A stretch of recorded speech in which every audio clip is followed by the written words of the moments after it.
Friends, welcome to my channel. मैं doctor Usha Uddar बोल रही हूँ। आज हम देखेंगे एक नया ड्रग्स वो क्या करता है। वो आज उसमें मैं डिटेल में बताती हूँ कौन सा ट्रायल चल रहा है, वो किसके ऊपर यूज हो रहा है, उस एक्शन क्या है और कब तक वो आएगा ये भी हम देखेंगे। तो चलिए पूरा वीडियो देखिए तो आपको सब मालूमात हो जाएगी। तो आज हम जो देखेंगे वो इम्यून मॉड्यूलेशन सप्रेशन ड्रग्स के बारे में है और वो ड्रग्स का नाम है क्वालिटी। वो इम्यूनोमॉड्यूलेटिंग ड्रग्स है और वो अपने टी सेल्स पे अफेक्ट करता है और उसको प्रोलिफरेट मीन्स उसका जो आकार है वो बढ़ाता है और उसकी वजह से वो इम्यूनिटी जो HIV पेशेंट में कम होती है वो उसको रेगुलेट करता है और थोड़ी वो सूजन भी उसको ये ड्रग से आने के बाद वो थोड़ा फूल जाता है। और ये किसमें यूज्ड होता है तो ये ग्राफ्ट वर्सेस होस्ट डिसीज में होता है और माइलोफाइब्रोसिस में भी होता है। अगर हमने लास्ट टाइम देखा है कि अगर हम HIV की ड्रग्स खाते हैं ART तो लाइफ लॉन्ग लेने से अपने शरीर में नॉन कम्युनिकेबल डिजीजेस हो सकते हैं, सार्कोमास हो सकते हैं, माइलोफाइब्रोसिस हो सकते हैं और ये माइलोफाइब्रोसिस पे बहुत कॉमन ड्रग है और उसको अभी उसका ट्रायल भी चल रहा है और ट्रायल सेकेंड ट्रायल है मीन्स दूसरा ट्रायल ये चल रहा है और उसको JAK1 और JAK2 इनहिबिटर ये ड्रग है और वो दूसरे ART के ड्रग के साथ ही यूज करने का साइंटिस्ट सोच रहे हैं। अभी ये दो ये का जो ट्रायल्स चालू है उसमें वो साइंटिस्ट लोगों ने जो उसमें भाग ले रहे हैं मीन्स पार्टिसिपेंट है उसका भी उन्होंने क्राइटेरिया सेट किया है। और वो क्राइटेरिया क्या है तो वो एक क्राइटेरिया तो ये है कि वो जो 60 पेशेंट्स नहीं मैं बोल सकती लेकिन पेशेंट्स HIV के हैं और वो उनको HIV हो गया है और वो ART पे है।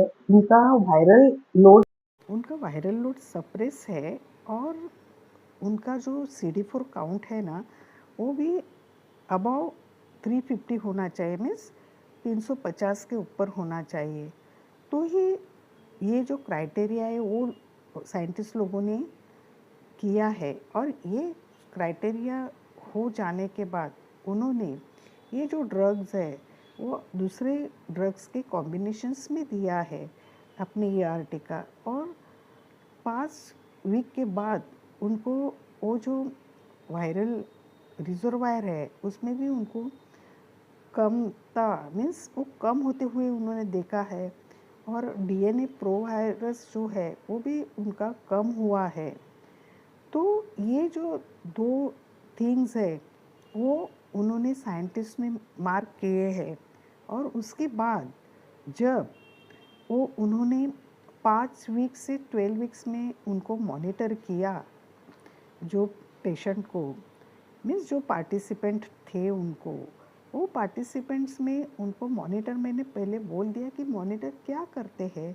तो मॉनिटर जब करते हैं तो वो उनका 2 महीने के बाद 3 महीने के बाद 6 महीने के बाद सीरियली वो वायरल लोड चेकअप करते हैं तो वो सप्रेस आना चाहिए। दूसरा CD4 काउंट करते हैं वो बढ़ना चाहिए।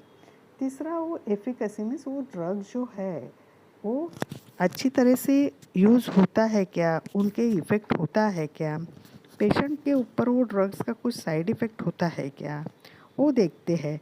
बाद में वो ब्लड कलेक्शन करके वो देखते हैं कि उसमें उनका जो DNA प्रो वायरस कम हुआ है क्या और ये जो ड्रग्स है वो मेन रिजर्वायर के ऊपर काम करता है और वो रिजर्वायर को ढूंढ के उनका नाइनाट करता है। तो वो रिजर्वायर कितना कम हुआ ये वो देखते हैं और उनको ऐसे साइंटिस्ट लोगों को दिखा कि वो जो रिजर्वायर है वो भी कम हो गए और वो जो प्रो DNA है वो भी कम हो गए। तो वो इस नतीजे पे पहुँचे कि अगर 12 वीक में, मीन्स 12 वीक कितना होता है, 3 महीना होता है। तो अगर ये वायरसेस जो है रिजर्वायर के, वो डिकेइंग रेशो उन्होंने कैलकुलेट किया और वो बोले अगर 3 साल बाद उनको वो जो दवा देंगे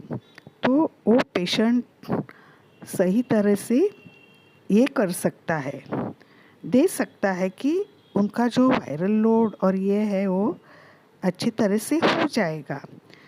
समझे ना, आपको वो वायरल लोड अच्छी तरह से हो जाएगा और उनका जो रिजर्वायर कैपेसिटी है वो भी कम हो जाएगी। मीन्स डिकेइंग रिजल्ट मीन्स वो कितने मरते हैं वायरसेस रिजर्वायर में, वो उसका उन्होंने स्टडी किया और वो एक अच्छे नतीजे पे भी पहुँचे कि नहीं ये एक अच्छा रिज़ल्ट दे सकता है ये ड्रग्स। तो उन्होंने इसका 3 साल तक उन्होंने उसका ये रखा है कि वो 3 साल देखेंगे और उसके बाद ही वो नतीजे पे आएंगे और वो अप्रूवल के लिए भेजेंगे। क्योंकि ये जो ड्रग्स है वो दूसरे ERT के कॉम्बिनेशंस में देने वाले हैं और ये जो ड्रग है रुक्सोलिथिनिब वो JAK1 और JAK2 इनहिबिटर है और ये वायरस मरने का रेट है वो 3 साल के बाद 99.99% उसमें से जो शरीर में HIV पेशेंट जो पार्टिसिपेंट है उसके शरीर से वो HIV क्लियरेंस हो जाएगा। मीन्स HIV के जो वायरस है उनका नायनाट हो जाएगा। तो अगर ये अपने पास आ गए, ये अगर ट्रायल सक्सेसफुल हो गया तो दुनिया भर में जो 39 मिलियंस पीपल जो बाधित है HIV उसका ये सब मुक्त हो जाएंगे। और उन्होंने 3 साल का डेडलाइन दिया है और WHO ने भी 2030 तक ये जो HIV मुक्त होने का भी ऐलान किया है। तो हम देखेंगे, लेकिन व्यूअर्स तब तक आप लोगों को अपने जो HIV ART की ट्रीटमेंट है उस पर डिपेंड होना पड़ेगा। और मैंने हर वीडियो पे मैंने आपको बोला है कि कंडोम यूज़ करने का है और जो नए जुड़े हैं अपने साथ उनको मैं बोलना चाहती हूँ कि कंडोम किसके लिए यूज़ करते हैं। तो एक तो HIV का फैलाव भी नहीं होता है, दूसरे स्ट्रेन का फैलाव तुम लोगों को नहीं होता है, जो अनप्रोटेक्टेड सेक्स करते हैं उनको नहीं होता है।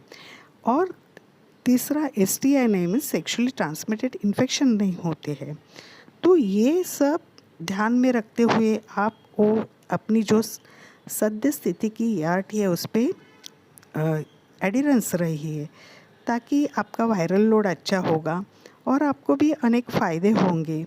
तो अगर ये आपको वीडियो अच्छा लगा तो शेयर कीजिए, कमेंट कीजिए, सब्सक्राइब भी कीजिए। धन्यवाद।